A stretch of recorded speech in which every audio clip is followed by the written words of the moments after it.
미국의 브레인들이 다시는 걸을 수 없다고 단언했습니다. 하지만 한국에서 기적을 찾게 되고 그들은 두 발로 일어서서 걷기 시작했습니다. 당신을 걷게 해드리겠습니다. 라는 한마디. 그리고 그들은 모두 소리 높여 말합니다. 대한민국은 전 세계의 척추가 될 것이라고요. 대체 무슨 사연인지 지금 바로 비디오를 재생해 보겠습니다. 잠깐 1초밖에 안 걸리는 좋아요 버튼을 눌러주시면요. 비디오가 잘 돌아간대요. 좋아요는 무료잖아요. 안녕하세요. 텍사스주 휴스턴에서 이 사연을 제보하는 존 스미스입니다. 저는 평범한 직장인이었지만 오늘 이 글을 통해 절망과 작은 희망이 뒤섞인 여정을 들려드리고자 합니다. 사건은 5년 전 가을 어느 저녁, 빗방울이 부슬부슬 내리던 시각에 일어났습니다. 저는 퇴근 후 자전거를 타고 집으로 돌아가고 있었는데 도로 위는 이미 무릉덩이가 여기저기 생긴 상태였어요. 헤드라이트 불빛에 반짝이는 노면에 긴장하며 속도를 줄였지만 앞바퀴가 물에 미끄러지며 한순간 균형을 잃었습니다. 이런이라는 단숨의 외침까지는 기억이 나는데 그 다음부터는 온몸이 아스팔트에 부딪히는 느낌만 머릿속을 맴돕니다. 정신을 차렸을 때는 병원 응급실 침상에 누워 있었고 주위를 둘러싼 삐걱거리는 기계음이 공포를 더했습니다. 곁에 서 있던 응급구조사가 척추가 매우 심각합니다. 움직이지 마세요라며 단호하게 말할 때 제 가슴은 얼어붙었죠. 얼마 뒤 찾아온 주치의 로버트 리 박사는 무표정하게 척추 손상이 광범위해서 두 다리를 잃을 위험이 크다고 진단했습니다. 그 순간 살짝 꺼져가던 의식 너머로 공포와 불안이 밀려왔어요. 첫 물리치료 세션은 마이클 존슨 치료사와 함께였습니다. 그는 조심스럽게 제 팔을 잡고 천천히 시작해 봅시다라고 말했지만 팔은커녕 다리 아래로는 감각이 전혀 전달되지 않아 실패만 거듭했죠. 1시간 후 온몸에 쥐가 나는 듯한 통증이 밀려와 저는 억지로 고개를 들어 마이클 치료사를 바라보며 물었습니다. 이게 끝인가요?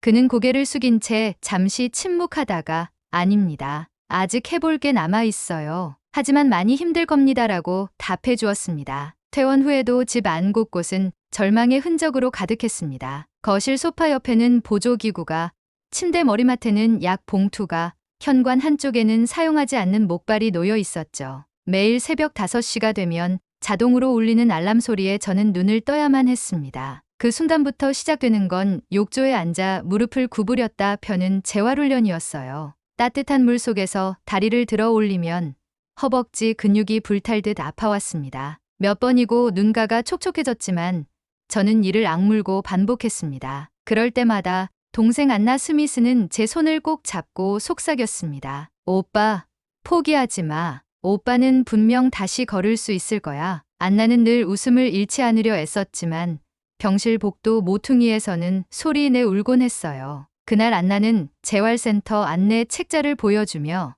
여기 한국에 있는 센터가 미국 의사들도 포기한 환자를 기적처럼 살린대요라고 했습니다. 그 말을 들은 제 가슴 한편에는 얼어붙은 작은 불씨가 살아난 느낌이었죠. 미국에서도 몇몇 의료진이 더는 방법이 없다고 했지만 안나는 마지막 한 번만 더 시도해보자며 이메일을 보냈습니다. 송신 버튼을 누르는 순간 모니터 앞에선 전문적 의학적 자격을 확인 중입니다라는 문구가 떠 있었고 저도 모르게 숨을 크게 들이켰습니다. 하루가 지나자 인천에 위치한 서울척추센터에서 초청장이 왔어요. 존 스미스님, 저희 센터 의료진이 정밀 검토한 결과 수술 및 재활을 통해 의미 있는 회복이 가능합니다라는 문구가 선명했습니다. 그 문장을 읽는 순간 제 심장은 다시 뛰기 시작했습니다. 혹시 정말 기회가 있을까라는 의문과 반드시 다시 걸어야 한다는 다짐이 교차했습니다. 저는 곧바로 재활 장비와 개인 물품을 정리하기 시작했고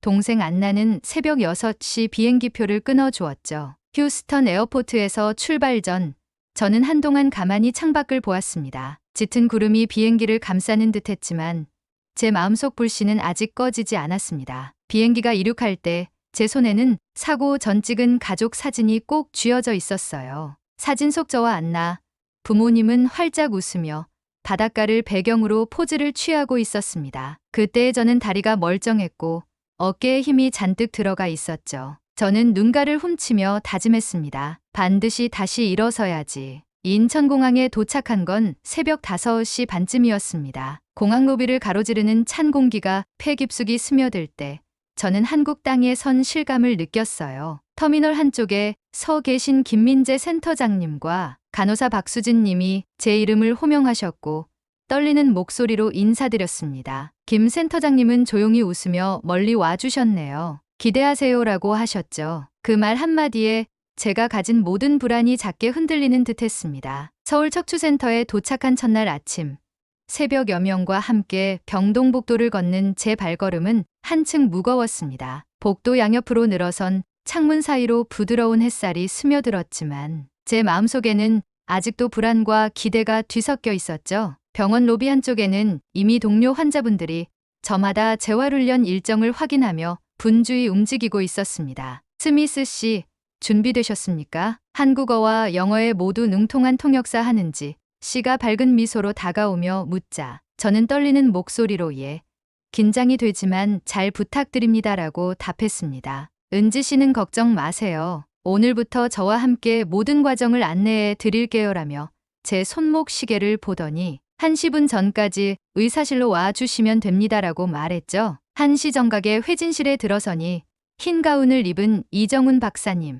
마취과 전문의 박지훈 박사님, 그리고 센터장 김민재 박사님이 기다리고 계셨습니다. 벽 한쪽에는 제 엑스레이와 MRI 영상을 번갈아 비춰주는 대형 모니터가 설치되어 있었죠. 이정훈 박사님은 영상 속 회색 음영으로 표시된 제 척추 손상 부위를 가리키며 조심스럽게 설명하셨습니다. 스미스 씨, 이 부위가 척추 뼈가 부서진 곳입니다. 주변 신경 조직은 아직 부분적으로 살아있어 수술 후 재활로 기능 회복이 가능합니다. 다만 수술은 정밀도를 요구하기 때문에 시간이 조금 더 걸리죠. 박지훈 박사님은 마취 과정에서도 환자분 안전이 최우선입니다. 수술 중 통증이 느껴지지 않게 철저히 관리할 테니 편하게 생각하세요라고 덧붙였습니다. 김민재 센터장님은 고개를 끄덕이며 미국에서 포기한 환자도 회복한 사례가 많습니다. 여러분의 의지와 저희 의료진의 협력이 핵심이죠라고 힘주어 말씀하셨습니다. 저는 몸이 떨리며 감사합니다. 믿고 따르겠습니다라고 답했어요. 수술은 다음 날 아침 6시 반에 진행될 예정이었습니다. 저는 병실로 돌아오는 길,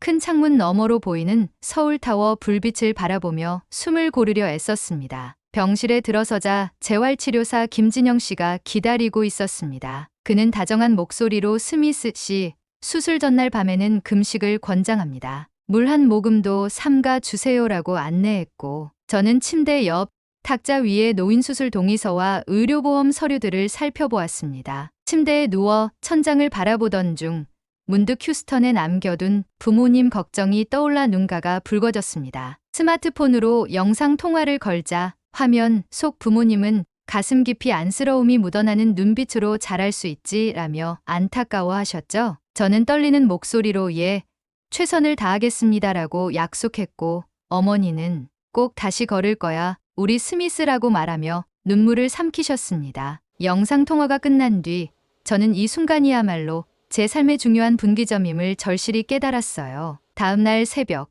병동 간호사 박수진 님이 제 이름을 부르며 휠체어를 밀어주셨습니다. 복도를 지날 때마다 형광등 불빛 아래 벽에 걸린 동기도서에 도전 없는 성취는 없다라는 문구가 눈에 띄었죠. 그 문장을 지나칠 때마다 제 마음속 심지는 더욱 단단해졌습니다. 수술실 앞 유리문 너머로 수술팀이 정밀 장비를 점검하는 모습이 보였고 마취과 박지훈 박사님은 옅은 미소로 제게 엄지를 들어 보이셨습니다. 이제 시작입니다. 긴장을 푸시고 저희를 믿으세요. 그 한마디에 저는 깊이 고개를 끄덕이며 눈을 감았고 곧장 마취약이 들어오는 시원한 감각이 팔에 전해졌습니다. 의식은 서서히 흐려졌지만 제 안에서 일어나는 작은 희망의 불씨는 사라지지 않았습니다. 수술 후 첫 깨어남은 고통과 무력감이 한꺼번에 몰려온 시간이었습니다. 저는 억지로 눈을 떠 모니터 숫자를 바라봤어요. 이미 시계는 11시 30분을 가리키고 있었고 제 등과 허리에는 붕대와 관이 여러 개 부착돼 있었습니다. 몸 전체가 무거운 돌덩이처럼 느껴졌지만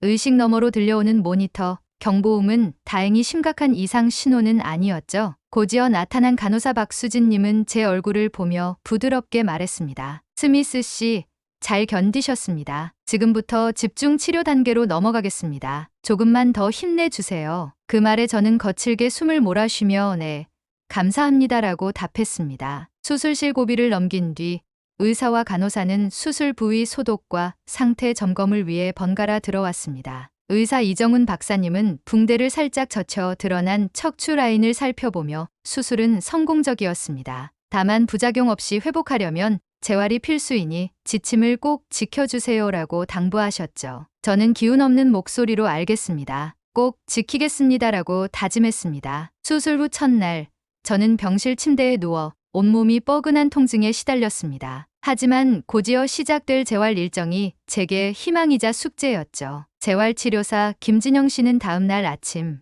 8시 정각에 첫 번째 재활 훈련을 시작하겠습니다라고 밝게 인사하셨습니다. 저는 기운 없이 손목 시계를 바라보며 준비됐습니다라고 답했어요. 첫 번째 프로그램은 수압치료탕에서의 수중 운동이었습니다. 수압치료탕은 탕 속에 설치된 제트 노즐이 물줄기를 쏘아주며 근육을 부드럽게 자극해주는 장비였는데요. 탕 안에 몸을 담그고 허벅지 근육을 이완시키는 동안 물의 저항이 제 몸을 잡아주는 듯했습니다. 그러나 물을 지그시 밟아보세요라는 김진영 씨의 말에 발을 들어 올리자 제 무릎 아래 근육이 작게 떨리며 극심한 통증이 밀려왔습니다. 저는 억지로 이를 악물고 3번을 시도했지만 2번 만에 무릎이 욱신거려 조금만 쉬어도 될까요? 라고 간신히 물었죠. 점심 후 시작된 근전도 자극은 예상보다 고통이 심했습니다. 전극 패드를 제 허벅지와 종아리에 부착한 뒤 낮은 강도의 전류가 흐를 때마다 찌릿하는 전류 자극이 근육을 수축시켰습니다. 그 순간 저는 반사적으로 아라는 신음성을 내고 말았지만 김진영 씨는 좋아요. 이 통증이야말로 근육이 반응하고 있다는 증거예요. 조금만 더 견디면 반응이 더 좋아질 겁니다라고 격려해 주셨습니다. 저는 혀를 깨물며 고개를 끄덕였죠. 이틀 차 재활훈련은 오전에 수압치료, 오후에는 보행훈련 전용 로봇 장비를 사용했어요. 보행훈련 로봇은 제 다리에 부착한 지지대를 통해 일정한 속도로 움직여주는 머신이었는데 로봇이 첫걸음의 모션을 시뮬레이션하자 제 다리가 꼭 기계에 이끌리는 듯 따라 움직였습니다. 그 순간 머릿속에는 정말 걸을 수 있을까라는 의문과 이제 시작이구나라는 설렘이 교차했어요. 로봇 훈련이 끝나고 의자를 잡고 일어서려 했지만 저는 몸이 앞으로 쏠리며 무릎이 주저앉아 아시라는 작은 탄식을 흘리고 말았습니다. 훈련 도중 김민재 센터장님이 갑자기 병실로 들어오신 것은 예기치 못한 일이었습니다. 센터장님은 제 양손을 잡고 스미스 씨, 지금 보행 로봇 훈련을 보니 가능성이 큽니다. 오늘 저녁에 특별히 근력 강화 운동을 담당 물리치료사와 추가로 실시해 보겠습니다라고 말씀하셨죠. 저는 놀라움과 함께 감사 인사를 전하며 죄송하지만 너무 급하게 진행되는 건 아닐까요? 라고 물었어요. 센터장님은 웃으며 지금은 할 수 있을 때 조금이라도 더 진행하는 것이 중요합니다. 다만 통증이 심하면 언제든 말해주세요라고 답해 주셨습니다. 그날 저녁 8시, 저는 물리치료사 박수진 씨와 함께 박자에 맞춰 다리를 천천히 구부렸다 폈다 하는 운동을 시작했습니다. 주변에는 온열 치료기와 마사지볼,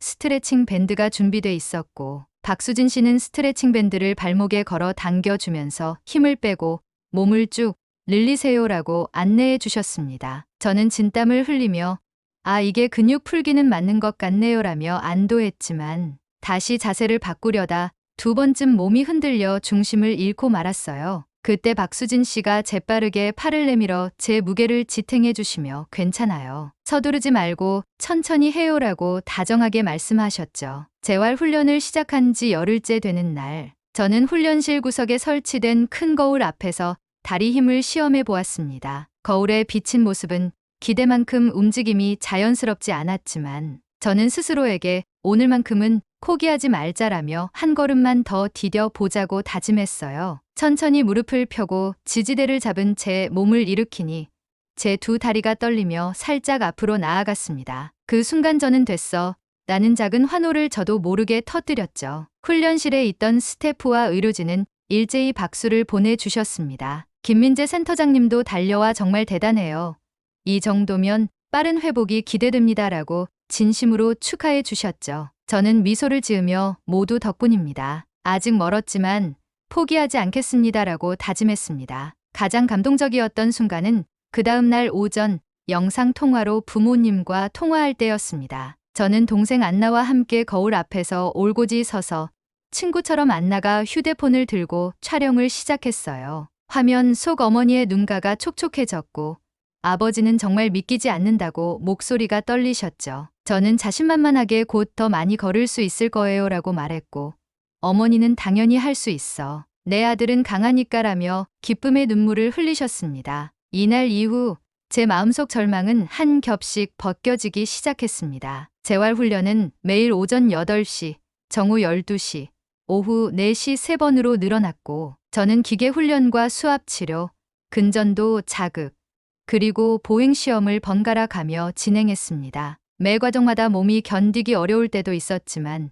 김진영 씨와 박수진 씨, 그리고 은지 씨의 격려와 전문적 지도로 저는 조금씩 나아졌죠. 수술 후 9개월이 지난 어느 맑은 아침, 저는 텍사스 휴스턴의 집 현관문을 열고 첫걸음을 내디뎠습니다. 한가득 퍼진 가을 햇살이 정원 잔디 위로 부드럽게 내리쬐었고 차가웠던 새벽 공기는 이미 차분한 온도로 바뀌어 있었죠. 저는 손에 든 목발 대신 두 발을 단단히 맞댄 채 천천히 한 걸음씩 내디뎠습니다. 정말 이게 제 발이 맞나? 속으로 되뇌며 저는 잔디를 어루만졌습니다. 무릎 아래 근육이 떨리지만 그 떨림은 과거의 고통이 아니라 새로 움튼 생명력처럼 느껴졌습니다. 현관 너머로 안나가 달려와 제 허리를 부여잡으며 외쳤습니다. 오빠, 정말 잘 걷고 있어. 안나는 흥분으로 눈가가 반짝였고 저는 웃으며 그녀의 머리를 쓰다듬었죠. 모두 내 덕분이야, 안나. 그 말에 안나는 수줍게 웃었지만